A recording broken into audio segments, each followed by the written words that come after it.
There's a woman in her 60s who walks into a room and somehow feels younger than people half her age. Not younger in the obvious way. Not because she's pretending, not because she's chasing trends, speaking in slang she doesn't understand, or posting motivational quotes over photos of tea and sunrise. No. She feels younger because her energy isn't heavy. Her face is alive. Her body isn't in a war with her mind. And when she laughs, it doesn't sound like someone trying to prove she still has life in her. It sounds natural, easy, unforced. Now here's the strange part. She does not wake up every morning trying to look younger.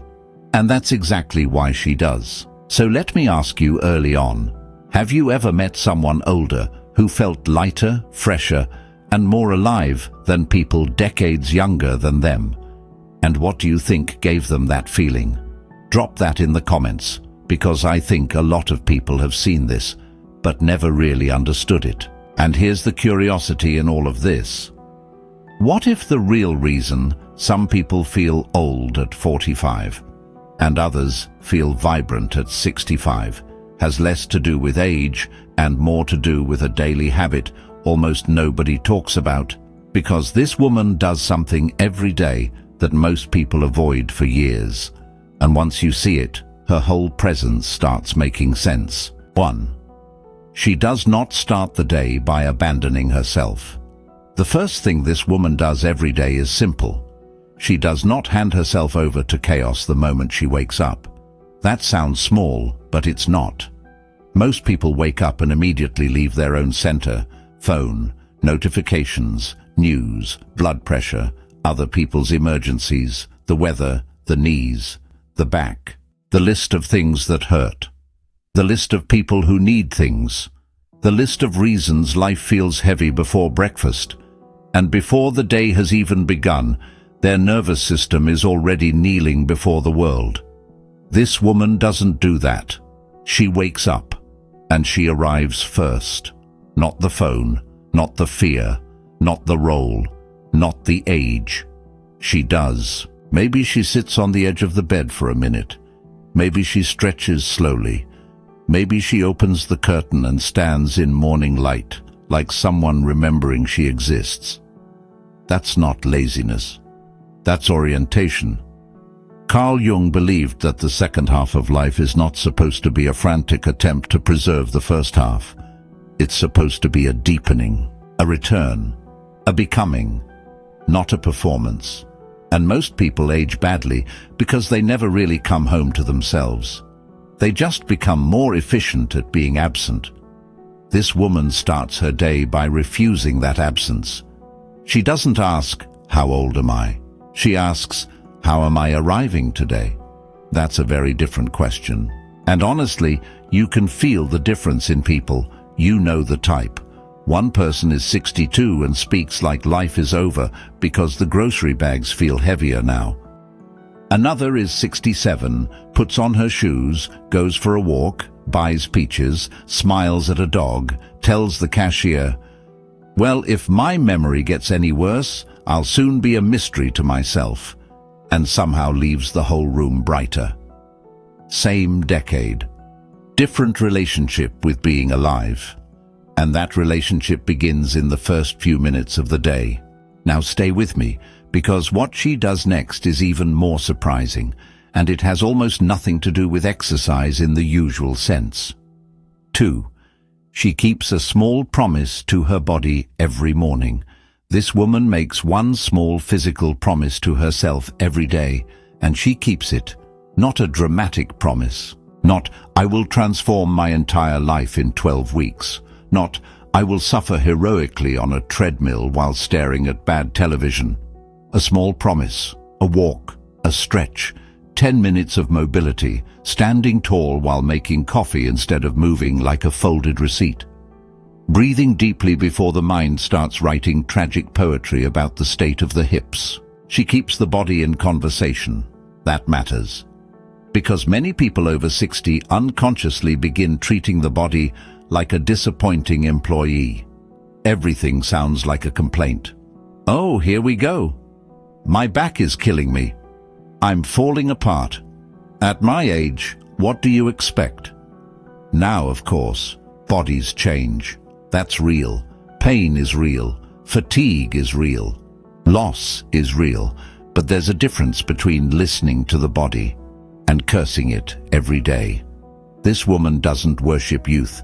She respects vitality, and vitality loves movement, not punishment.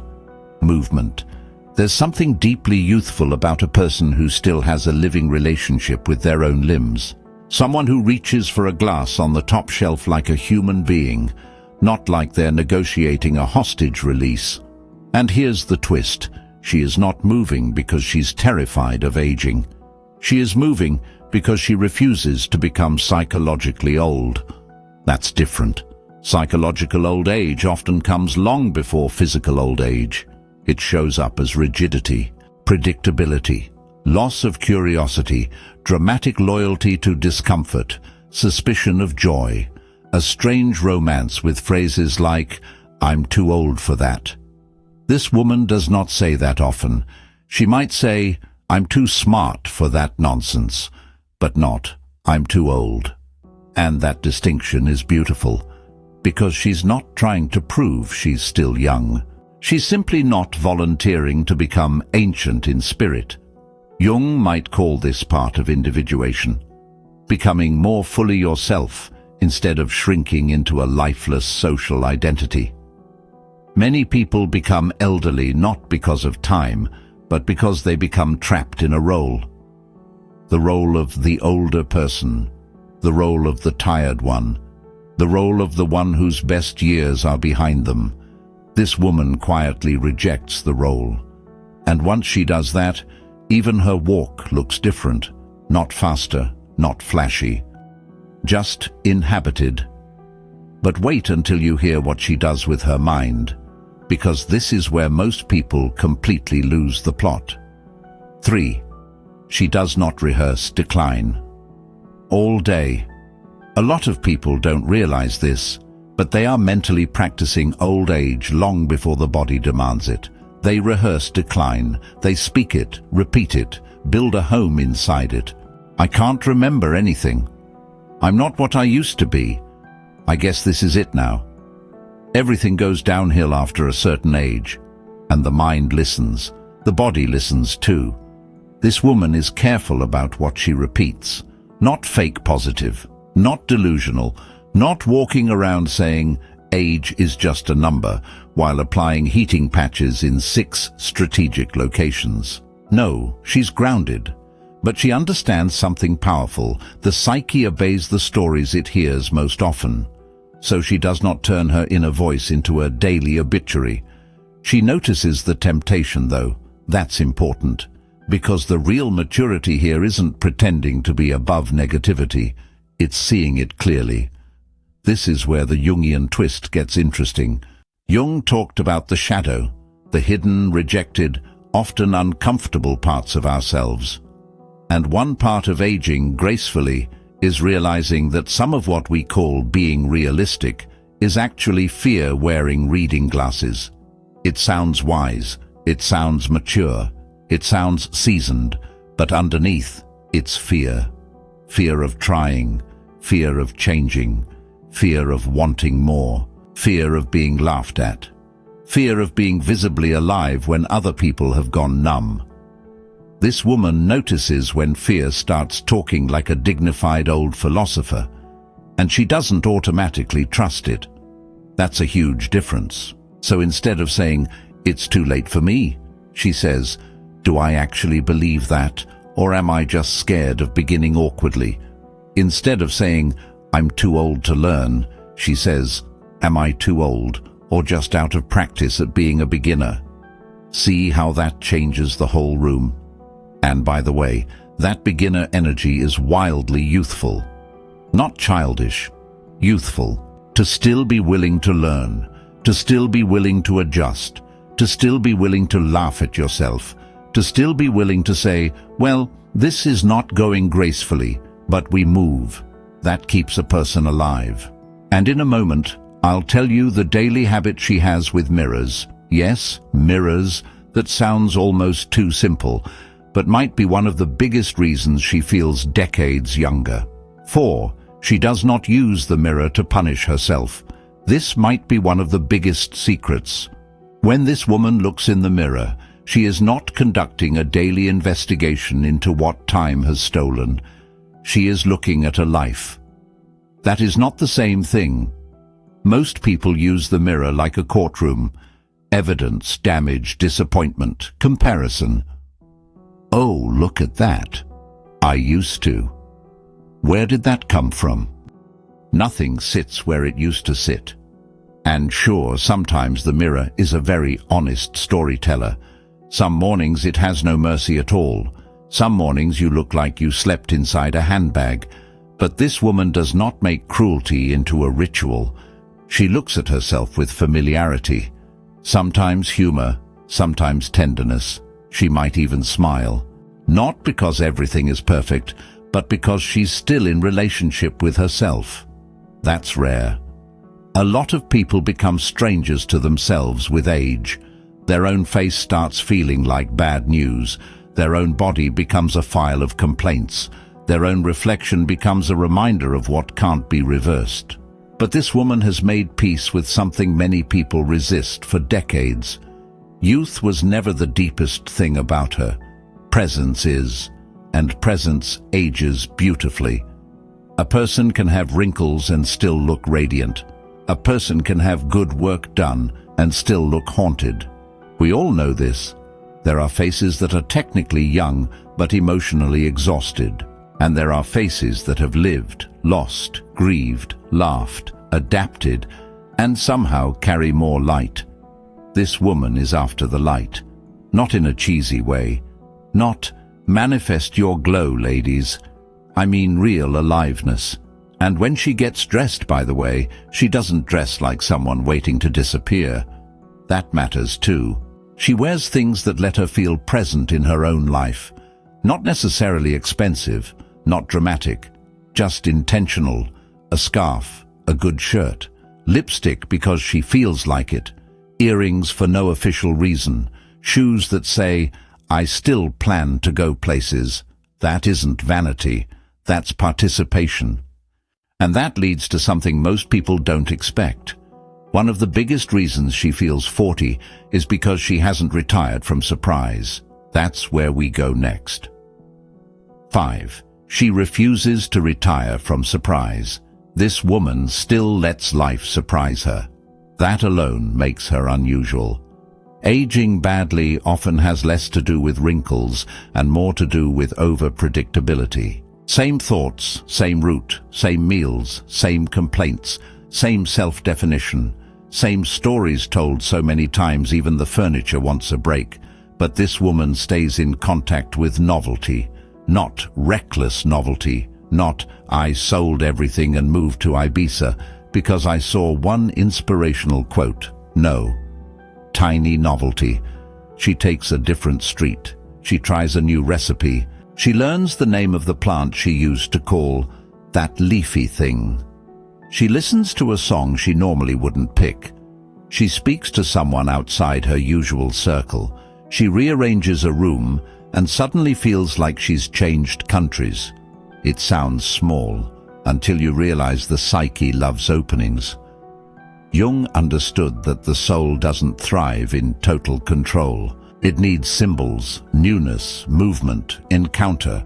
A person becomes stale when nothing new can enter them. This woman keeps a window cracked open.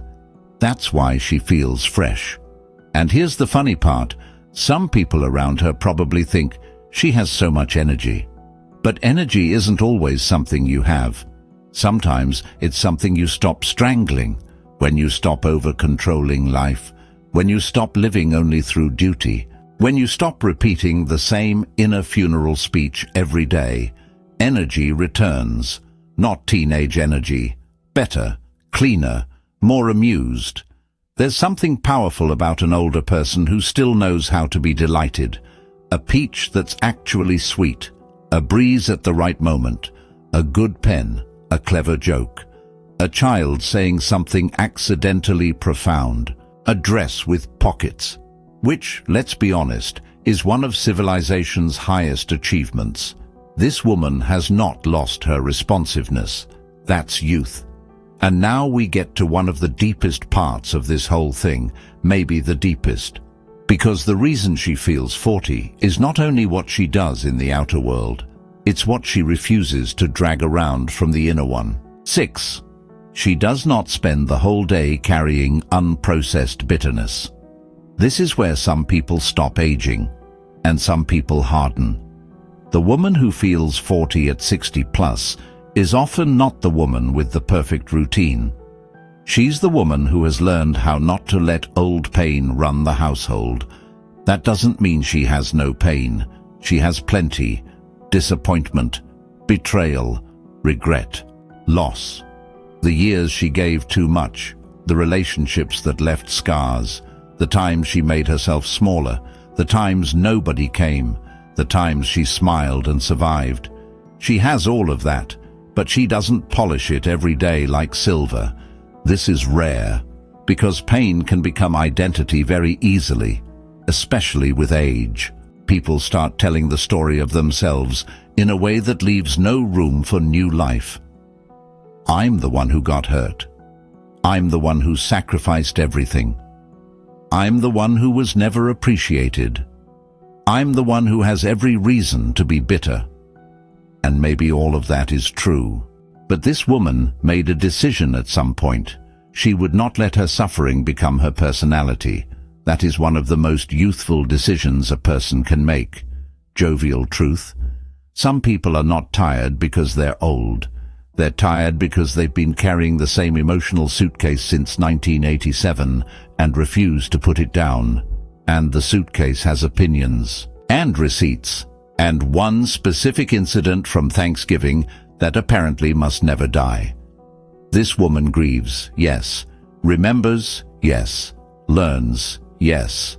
But she also releases, sometimes through prayer, sometimes through journaling, sometimes through tears, sometimes by saying, that chapter happened, but it is not moving into every room of my future.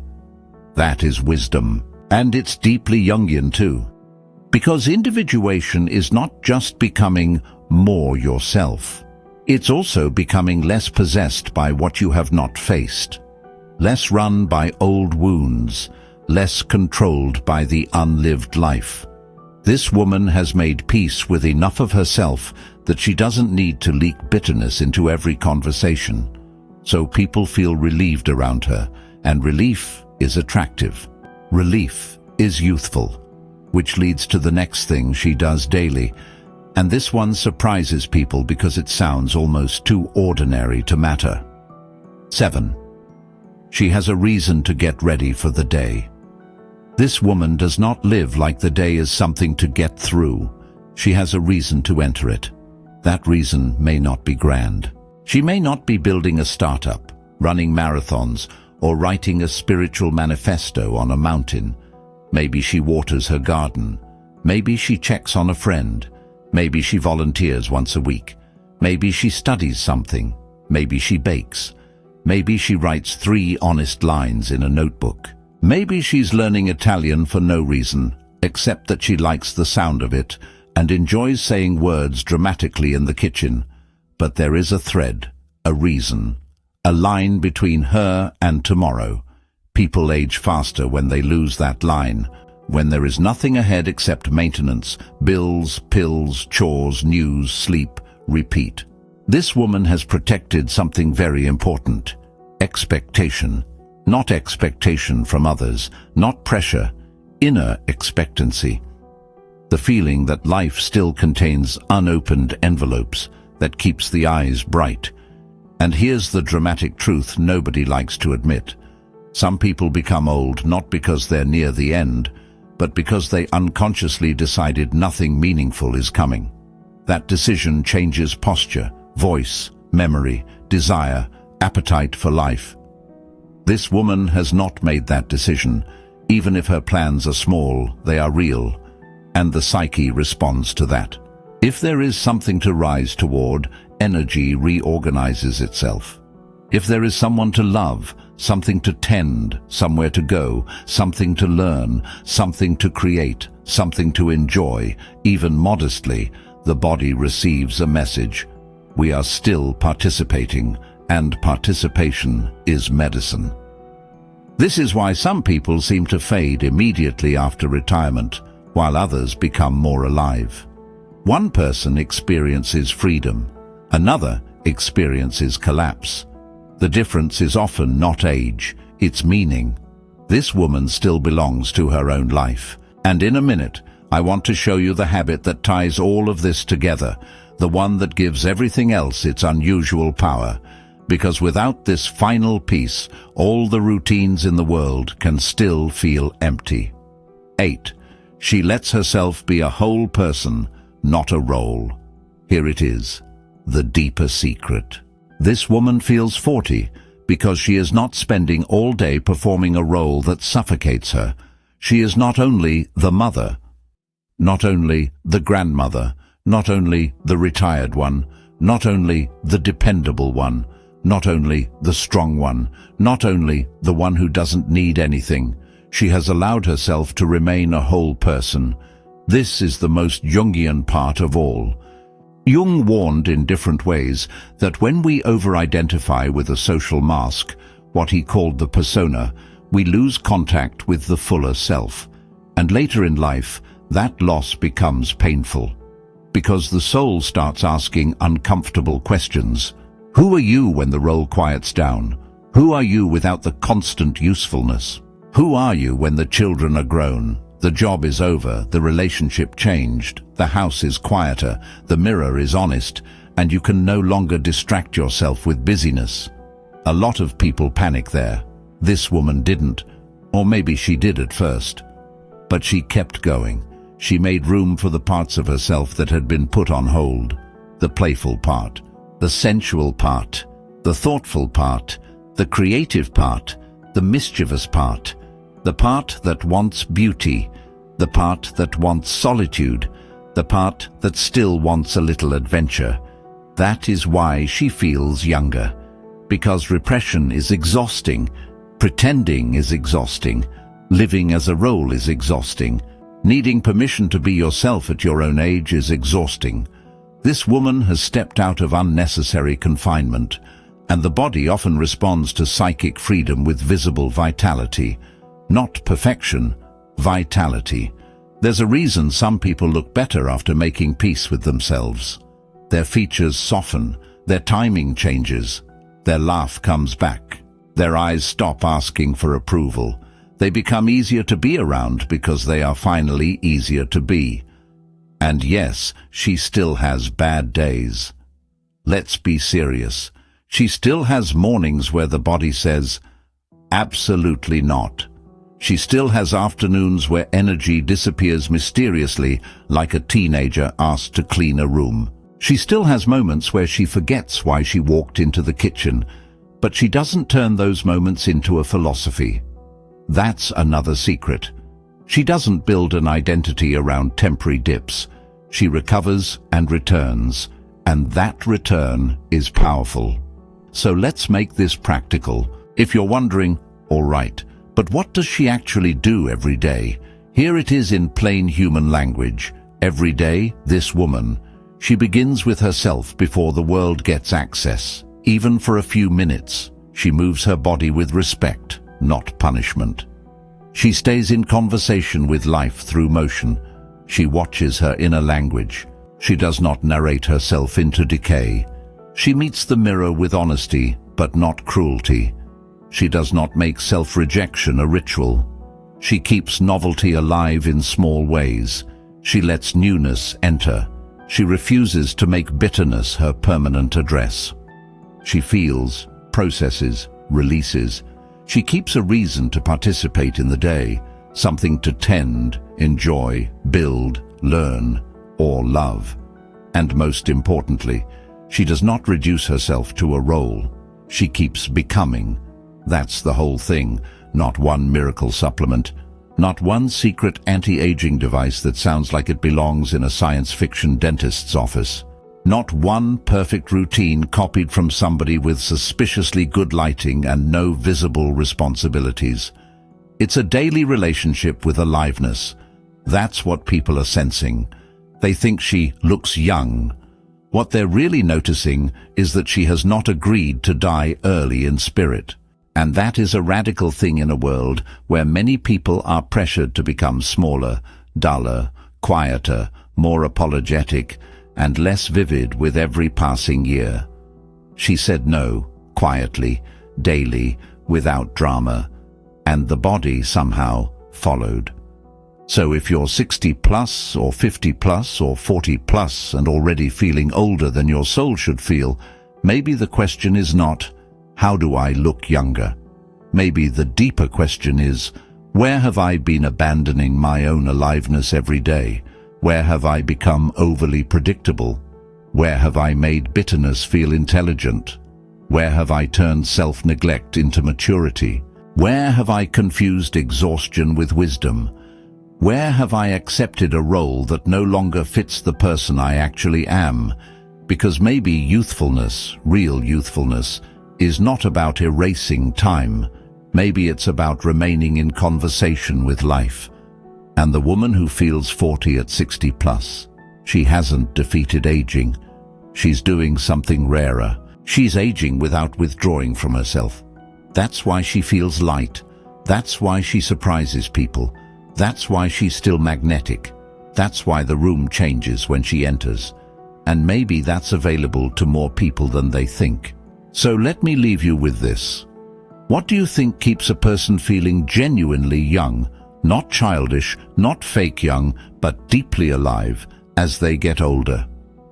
And if you've met someone like this, what was the first thing you noticed about them? I'd really like to read your answer in the comments. And if this spoke to something you've been feeling lately, you can simply write, "I'm not done becoming."